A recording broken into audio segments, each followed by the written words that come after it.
Hello and welcome everyone. आप सभी का स्वागत है टारगेट गुरुकुल के इस ऑनलाइन लर्निंग प्लेटफॉर्म पे। फ्रेंड्स, आज की इस वीडियो में हम टॉप 20 क्वेश्चन के बारे में बात करते हैं जो कि डीडीयू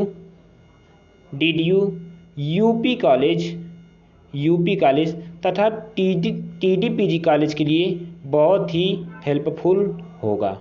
ठीक, जी हाँ, हम बात कर रहे हैं टॉप 20 क्वेश्चन के बारे में जो कि किसी न किसी इंट्रेंस एग्जाम में पूछे गए हैं। दोस्तों, आपको बता दें, आपने अगर पिछली वीडियो को वॉच नहीं किया है तो जाके हमारे चैनल पे वॉच कर सकते हैं। चूँकि ये जो सीरीज़ है, इस सीरीज़ में आपको हमेशा की तरह आपको पिछले साल आप लोगों ने देखा होगा कि सबसे ज़्यादा सिलेक्शन जो है टारगेट गुरुकुल से ही मिले होंगे। क्यों मिले?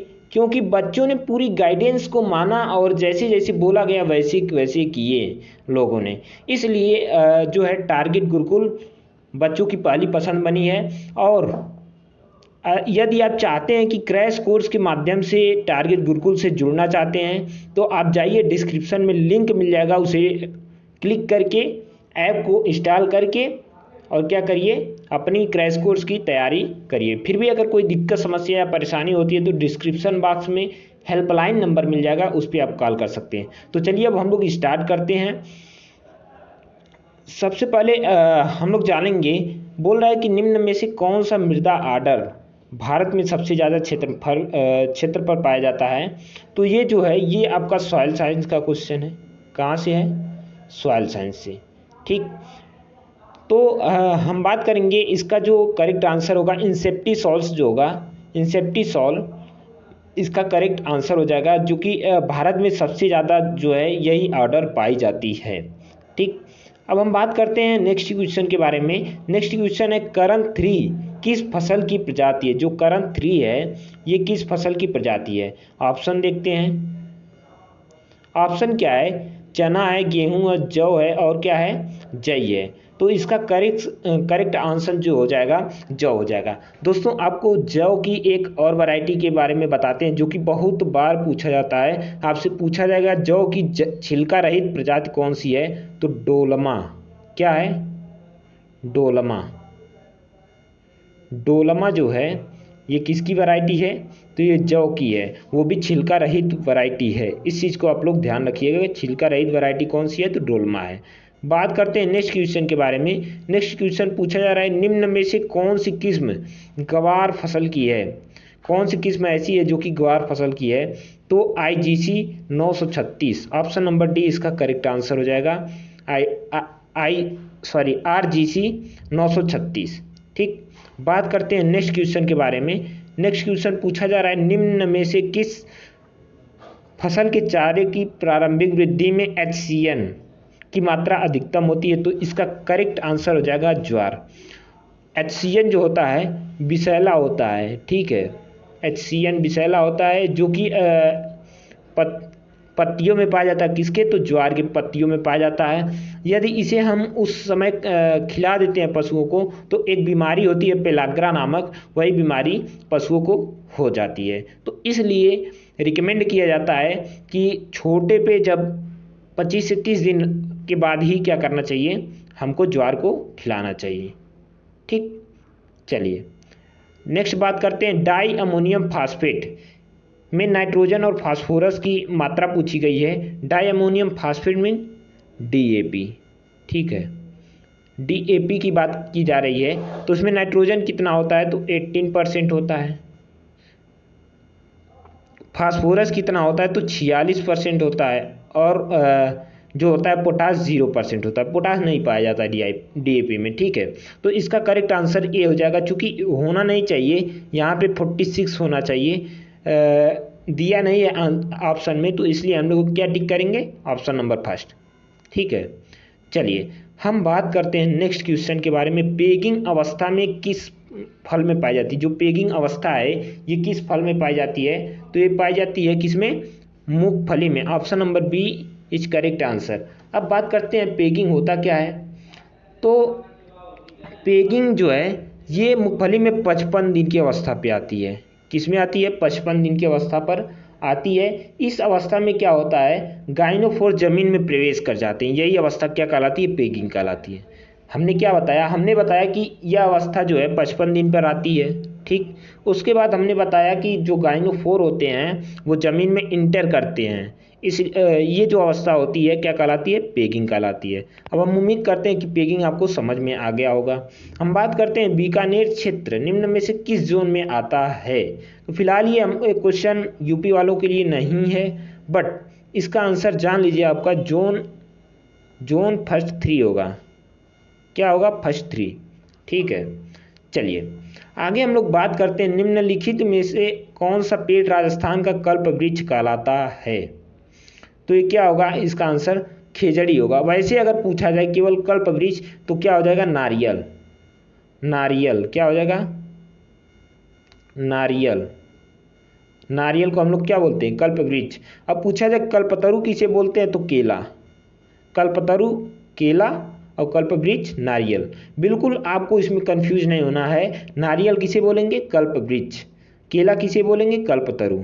ठीक है, चलिए आगे बात करते हैं निम्न में से किसे कास्टिक सोडा कहते हैं। अब देखिए इससे आसान क्वेश्चन क्या हो सकता है, निम्न में से कास्टिक सोडा किसे बोलते हैं, तो सोडियम हाइड्रोक्साइड को। ऑप्शन नंबर ए इसका करेक्ट आंसर हो जाएगा।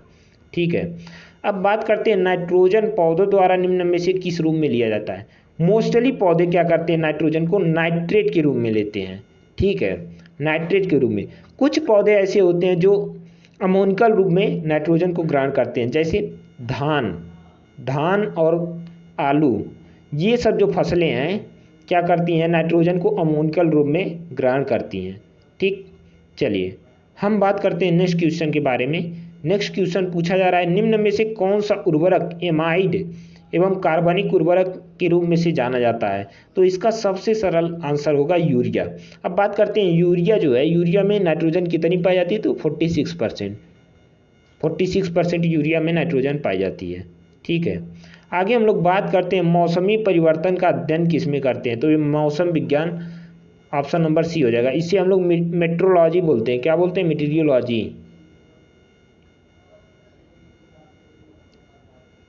मेट्रोलॉजी बोलते हैं।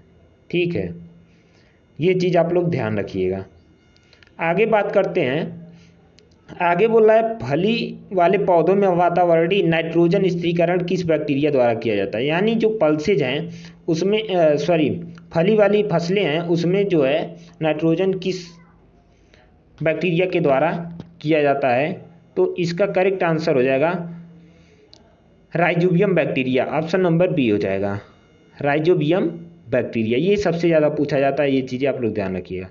अब आगे हम लोग बात करते हैं ओरोबैंकी जो है निम्न में से किस फसल से संबंधित है। ओरोबैंकी किस फसल से संबंधित है, तो इसका करेक्ट आंसर हो जाएगा सरसों। सरसों इसका करेक्ट आंसर हो जाएगा। ठीक है, ओरोबैंकी जो है सरसों से संबंधित है। अब बात करते हैं हम लोग नेक्स्ट क्वेश्चन के बारे में। तो नेक्स्ट क्वेश्चन जो है वो कह रहा है हाइग्रोमीटर निम्न में से किससे नापने के लिए काम में आता है। जो हाइग्रोमीटर है ये किस चीज़ को नापने में काम में लिया जाता है। तो ये जो नमी होती है उससे हम लोग क्या करते हैं, हाइग्रोमीटर से मेज़र करते हैं। अब हम लोग आगे बात करते हैं निम्न में से कौन सा तापमान गेहूं की बुआई एवं जमाव के लिए उपयुक्त होती है। जो गेहूं होता है उसकी बुआई और जर्मिनेशन के लिए कौन सा टेम्परेचर सबसे अच्छा माना जाता है, तो 20 से 25 डिग्री सेंटीग्रेड। ठीक है, 20 से 25 डिग्री सेंटीग्रेड। ठीक, चलिए आगे हम लोग बात करते हैं कि मृदा में फील्ड कैपेसिटी पर नमी नापी जाती है। जो फील्ड कैपेसिटी होती है इसमें जो है सिंचाई के कितने दिन बाद नमी मापी जाती है, तो मापी जाती है 48 से 72 घंटे बाद। ठीक है, तुरंत हम लोग नहीं मापते हैं, 48 से 72 घंटे बाद क्या करते हैं, फील्ड कैपेसिटी पर हम लोग नमी का मीजर करते हैं। ठीक है, आगे बात करते हैं निम्न में से कौन सी फसल हरी खाद के रूप में जानी जाती है। कौन सी ऐसी फसल है जो हरी खाद के रूप में जानी जाती है, तो इसका करेक्ट आंसर हो जाएगा ढैंचा। ठीक है, अब हम आगे बात करते हैं। आगे पूछा जा रहा है निम्न में से गन्ना किस परिवार से संबंधित है। जो गन्ना है इसमें कौन सी फैमिली से बिलोंग करता है, तो ये ग्रेमनी से। ग्रेमनी में आपके धान, गेहूँ, मक्का, ज्वार, बाजरा ये सब जो हैं ग्रेमनी में अब आ जाएंगे। अब आगे हम लोग बात करते हैं ये भी क्वेश्चन बहुत ज़्यादा पूछा जाता है। ये पूछा जा रहा है कि एरोइंग निम्न में से किससे संबंधित है। ये क्वेश्चन बीएचयू में आ चुका है, तो इसे आप लोग क्या करिएगा, अच्छे से पढ़ लीजिएगा। जो एरोइंग होता है, गन्ने में फूल आना ही क्या कहलाता है, एरोइंग कहलाता है। तो ये 40 क्वेश्चन आपको हमने कराए, सॉरी 20 क्वेश्चन इस वीडियो में, 20 क्वेश्चन इसके पहले वाले में हमने कराए। टोटल कितने हो गए, 40 क्वेश्चन। और इसके पहले हमने एक डीडीयू का बनाया है, उसमें भी कराया हूँ। तो ये जो वीडियो है, ये डीडीयू, यूपी कॉलेज, टीडीपीजी कॉलेज, सभी के लिए जो है ये इम्पॉर्टेंट है। तो आप लोग क्या करिएगा, इसे अच्छे से वॉच करिएगा, और कोई दिक्कत, समस्या, परेशानी होगी तो कमेंट बॉक्स में कमेंट कर दीजिएगा, हम उसका जल्द से जल्द जवाब देने की कोशिश करेंगे। तो थैंक यू फ्रेंड्स, मिलते हैं नेक्स्ट वीडियो में।